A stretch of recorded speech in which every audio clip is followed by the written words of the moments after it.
Los Angeles Lakers panalo kontra Orlando Magic sa isang intense na matchup kanina.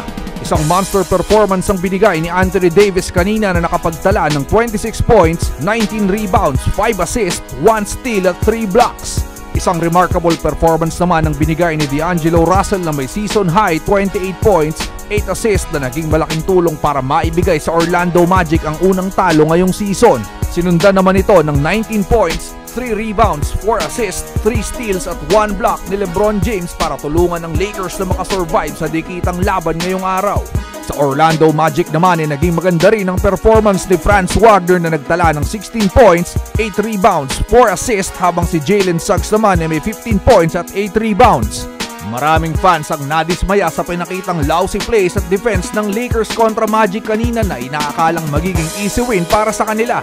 Nakuha ni Jalen Suggs ang unang puntos ng laban sa kanyang open 3-pointer galing sa assist ni Wagner. 8 minutes sa first quarter ay isang highlight reel naman ang nagawa ni Russell sa kanyang one-hand poster dunk kay Paolo Banchero. Isang highlight reel naman sa second quarter ang nagawa ni LeBron James sa kanyang behind-the-back pass papunta kay Ian Wood sa paint. Sa pagtatapos ng first half ay nakakuha ng 4-point lead ang Magic kontra Lakers sa score na 58-54. Sa fourth quarter naman ay patuloy pa rin ang poor defense ng Lakers sa mga 3-point attempts na ginawang advantage ng Magic. Pagpatak ng 2 minutes and 24 seconds ay tuluyang nakuha ng Lakers ang lead sa tulong ng crucial step-back 3-pointer ni LeBron James. Sa sumunod na play ay agad namang nakasagot ang Orlando Magic gamit ang 3-pointer ni Jalen Suggs sa kabila ng magandang depensa ni D'Angelo Russell. Hindi naman nagpatalo ang Lakers at agad nakasagot ng isang 3-pointer galing sa magandang setup ni Davis at Wood papunta kay D'Angelo Russell.